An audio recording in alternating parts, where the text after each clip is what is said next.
Hola, mis criaturas. Thank you for staying. We have reached the end.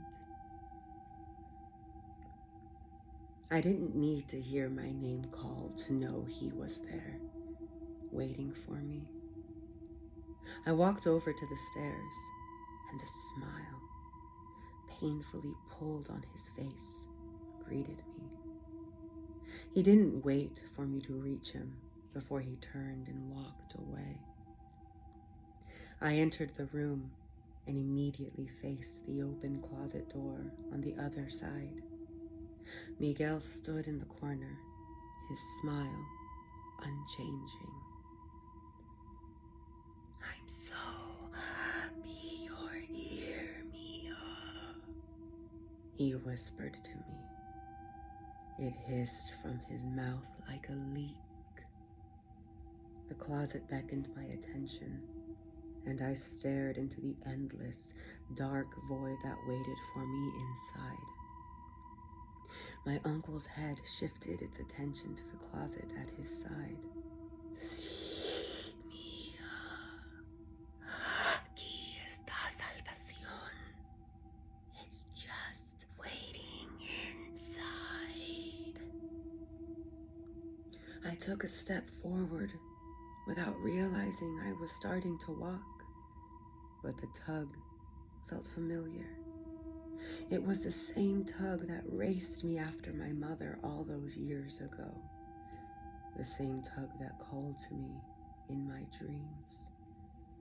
I felt something pull at the back of my pants and looked down to see the same hollow sockets that gripped my arm before. Abuelito's fingers clutched my clothing as he crawled up the stairs, clinging to them as a crow clings to a branch. His brow was deeply creased, much in the same way he creased it during life. He opened his mouth in a silent snarl at Miguel, but Miguel continued to smile. Abuelito, there is still time for you. You can make the right choice this time.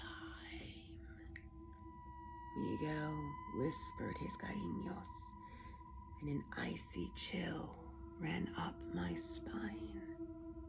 My grandfather released me and started to crawl into the room, baring his teeth from under his overgrown mustache at Miguel. I could hear the house groaning once more, and suddenly all the air seemed to flee from the room, dragging my abuelito down the stairs and away from me. I turned to him. I didn't want him to go, and something told me I should follow him. But Miguel was suddenly next to me.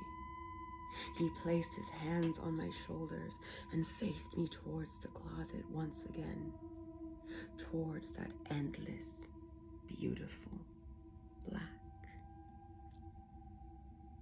What happened to Abuelito? I asked. Miguel brushed away his hand as one would a fly. Don't worry, he is stubborn. He will soon see, Miguel answered. See what? I asked. The answer, he whispered. The end.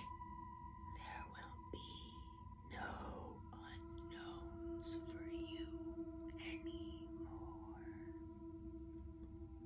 I looked back to that endless void. I had finally made it up the stairs. I had to know what was calling me from the other side. I took a step forward, and then another, slowly walking across the room and through that dark threshold. The shadows clung to me like black ink pooling across my skin until my edges faded back into the darkness, not knowing where I ended and the void began. I could hear my cousin's voice for a moment, but then everything went silent. My mother kicked down the front door shortly after dawn. The sun's rays, still new and delicate, fell into the house, but seemed to cling to the windows, as though they also didn't want to be here. This did not deter Mama, who quickly started calling my name. She burst into the bedroom, finding my empty sleeping bag and luggage. My primo, Adan, who I had agreed to call the night before, walked in after her on the phone with his father. My mother flew from room to room, panic gripping her throat as she finally stood in front of the stairs. She ran up, her brow creased and her mouth in the same snarl as her father's. She called my name again as she entered the empty room. She surveyed the untouched, dusty surfaces, the unrumpled bed, the closed closet door. She let out a sigh when something on the floor caught her eye. Mama held her breath as she walked to a single folded piece of paper. Adan heard her screaming from the kitchen below.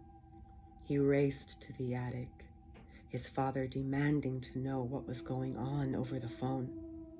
His tia sobbed on the attic floor.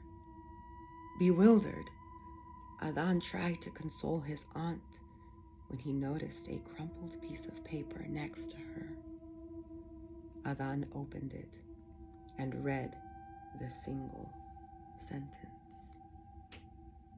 "Don't worry about me.